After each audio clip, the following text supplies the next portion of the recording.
So that was my granddaughter. I'm a granny now, yeah. So really nice. I was very fond of that picture because she was 3 weeks old there. And so looking inside, well, I thought, oh my boy, we have to put very great education in line for her because this is a wise one. So, okay.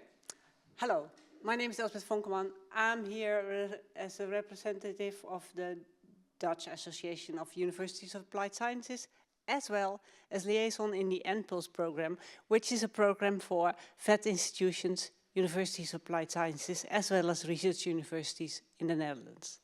And I will tell you a bit of a story from years ago with some people in the house who know the story really well from all those years back about micro-credentials and the Dutch law. Because what is, in fact, something to be called a micro-credential? Yeah, okay, it's some education, but what's the certificate?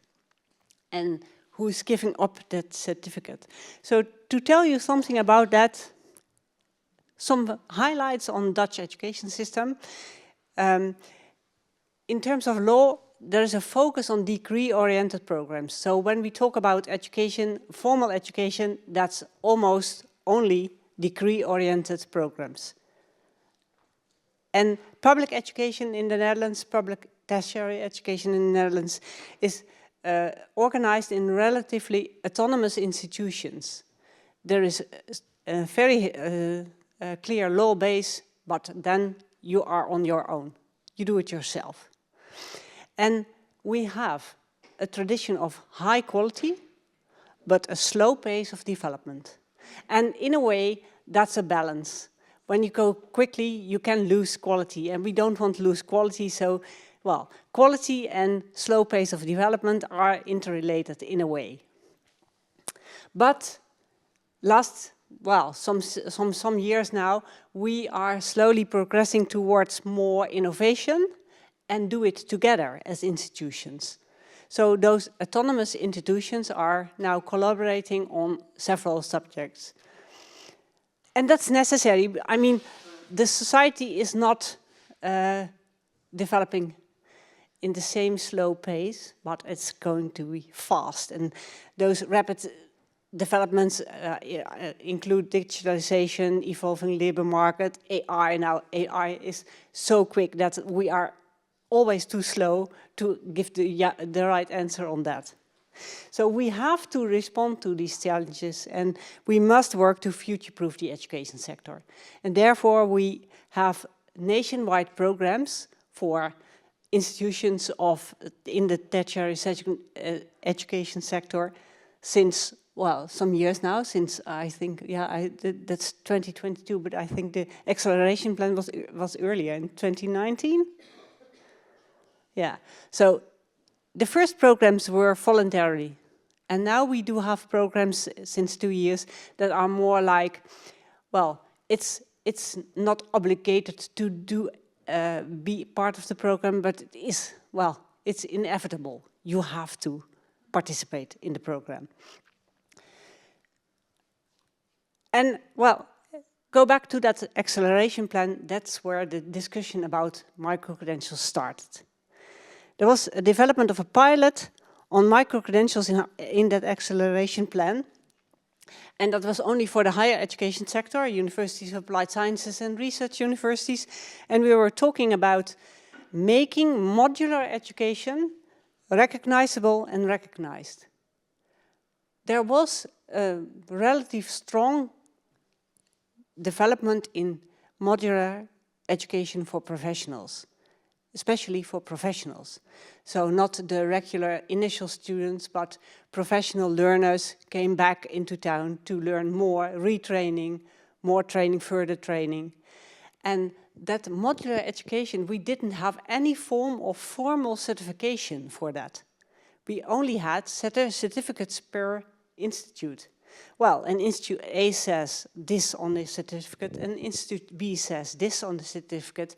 And when I, as a learner, go from one to another, what's the value of that certificate?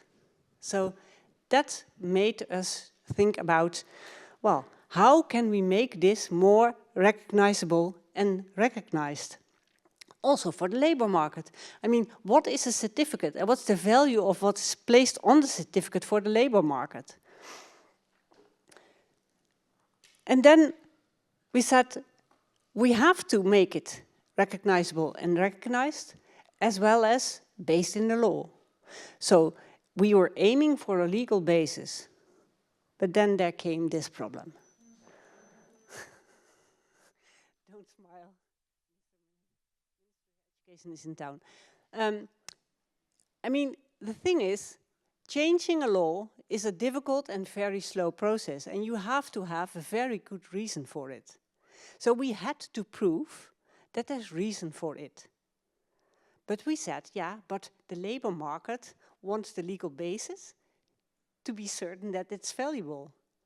And the legal basis said, well, show me that the labor market needs it. So, yeah, the chicken and the egg was obvious. And there was it was really difficult to come out of this question, how to start. So then we chose, as universities of applied sciences and research universities, we chose an unusual path. We said to each other, let's start our own pilot without any form of legal basis, but with respect to the law. So let's build a pilot on micro-credential certification that is based on shared understanding of what is a micro-credential, that's in compliance with the law. We follow the demands of the law for degree programs as much as they are relevant for modular education. We try to do that. And institutions remain autonomous in their choice of offerings. So the pilot was only focusing on the certification of it and not on the content of a micro-credential or the choosing of the offerings. It was only about when we give you a badge with a micro-credential thing on it, we didn't have it, but that it's clear and obvious that when you come from a public higher education institution and you have this badge, it's valuable because they say so altogether, the same. So we started. It was really difficult because we had to think about the concept of a micro-credential certificate. We had to think about all the needs, all the requirements on that certificate, but we didn't have it yet. So, well, with a whole group of people, we thought about things. We had some legal advice. We talked to the ministry. We had, well, several institutions were willing to try to do it. So we just started. And with that very little start, we tried to come out of this chicken and egg problem. And it proves to be a good way. So in 2023, there was a parallel pilot for the VET institutions because of the program was, well, the programs came together. So now also the VET institutions have a parallel pilot. And now as from this year, we have a joint continuation of this pilot with micro-credentials. And, well, the basis of this pilot is, this is our quality framework. For all institutions, and that are now 102, this is, well, in the outline of the quality framework. The basis is the European standards and guidelines for quality assurance. There needs to be an internal quality assurance process that is like a degree program. So, in essence, we say, when a public institution for tertiary education gives you a micro-credential, you can be sure that it's the same quality education as a degree program. It's not just a course. It is a good course. It is a good quality course. It's a course with the standards on quality that we have normally for our degree programs. There need to be a kind of a board to assure that quality, and we need to have a form of evaluation and participation of learners like degree programs. So all those lines are as degree programs, but that on the basis of or on the size of modular education. And we formulated some requirements for micro-credentials. To begin with, we say, make it related to the institution's portfolio. So when you are a technical university, don't go into offerings of some exotic languages or something like that. Make your portfolio related to your institution's portfolio, and then we need to have an indication of the study load of the program, the learning outcomes, and an indication of level. And there we have the trouble for now. In terms of the study load, we decided together that it has to be in between 3 to 30 credits. But yeah, okay, why 3? Why not 1 or 5 or 10? And that's a discussion on the moment. On learning outcomes, that's still the difficulty or the challenge to really formulate learning outcomes in a way that everyone understands what it is, and there are always questions about, well, transferability of learning outcomes and stuff like that. But the concept of learning outcomes is really helpful. And the last thing, the level, that's really a difficult one because we really do like to work with the EQF levels, but in Dutch law, there is a law now that says that we do have to go to a special awarding body, which slows us really down when we want to do so. That for every micro-credential going to an awarding body outside is really a big process. So we now, with the ministry, we are now thinking about a way to cope with that, well, thing. And that's difficult. I mean, then you see, developing a law is a very, very slow process. And the developments on the labor market and in education are more quickly. And we do have to balance constantly between those speeds. So, to be continued, and when you want to read more, the website of NPulse, the program in which we do is, does have a very good English version with all the information, as well as the quality framework more outlined. So, please be welcome.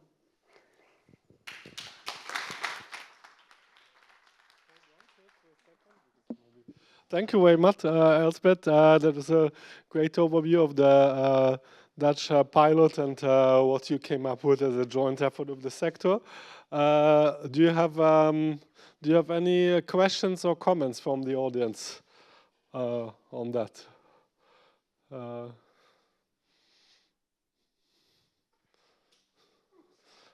Maybe I can ask you one. Since this was also brought up by the earlier presentation, so what was initially the idea of saying at least 3? Why did you? To make a kind of a balance between, well, we want to have speed and little modules, but we want to have modules that are on the same quality basis. And when you make modules very little, the amount of effort and expenses you have in terms of quality assurance are too high. So 3 is maybe even a bit too little. So it's basically saying it's not worth it. Not worth it. Yeah, but because that quality assurance level is really, really relevant for us. Public sector delivers high quality education. We have to be certain that we do that. Just for the sake of debate, of course, you could argue, well, of course, that is a fair point, but why do you need to regulate that? If a university feels like, for us, it might be a lot of hassle, but we still want to do it with 1 or 2, why do you need to stop them? Yeah, that's now a kind of an experiment that we are developing. To elaborate this, we have now an experiment in the research universities to do some research about and experiment with more little micro-credentials or modules, and, well, look if it's worth it in practice. Okay, thank you. Any other comments, reflections? Yes, Paul? When it comes to quality assurance, of course, I can imagine that working on the micro-credential, you don't want the micro-credential to be too small, as this would be quite labor-intensive, especially when it comes to a small niche where there might be just a few students enrolling in the micro-credential. Across Europe, we see quite different ways of governing this. In the Netherlands, we mostly see when it comes to degree programs that they are accredited as a degree program. What's your thoughts on institutional accreditation and basically looking at the institutions in which way they have processes in place when it comes to quality assurance? I know that there are developments in the Netherlands going on when it comes to institutional accreditation. I also know that there are a couple of international standards when it comes to quality assurance that might be applicable on an institutional level rather than on the micro level. And I can imagine that this would be favorable for the institutions, as it would make it much easier for them to govern the quality for all the micro credentials rather than on the individual course level. Yeah, that's the case. That's what we talked about. When I say that when you want to use the EQF levels nowadays, we do have to go to an external awarding body. It would be relevant when you can be a awarding body as an institution because you have institutional accreditation. Yeah, it could be the case. But there are several other subjects around institutional accreditation that are now in full discussion that, well, maybe can take it the other way around. But for us, it would be very favorable when an institution that in the public sector is accredited can have their own rights as an awarding body. Yeah, that would be the case. But then you see that the legal basis of the higher education sector that is so focusing on degree programs is now slowly turning around on several subjects in the same moment. And well, we have to follow the timelines of lawmaking, which are very long and very precise. And that's also good because we don't want to have shitloads of regulations. We want to have the specific regulations that brings us what we need. So it's a constant looking for the new balance in freedom as well as regulations. And therefore, I think this pilot, by doing it together as institutions, gives us an enormous amount of experience on which we can base good new rules. And I hope that this will also contribute to some a discussion like that on institutional accreditation as well. New rules, but perhaps it should also be cancellation of rules which are already there. Can also be, yeah. New can also be less rules, yes.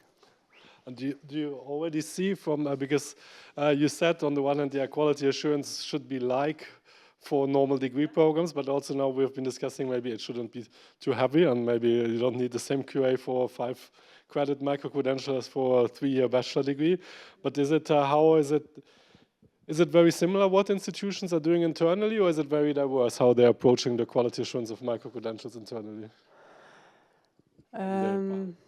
I think it's it is quite diverse, but we have working committees, we have learning groups to learn from each other. We do peer reviewing internal between all the institutions to learn the best way to do things on such a little scale as not a degree program, but from high quality. Great. So there's not only a lot of activity in the pilot themselves, but also a lot of exchange between the universities. Yeah, yeah. The pilot is about the exchange between the universities, and we do have several learning communities on several subjects, and in which quality assurance is a big one. Mm-hmm. Okay. Any more questions from the audience or comments on the presentation and the Dutch pilot? If that's not the case, we'll finish like 1 minute early even.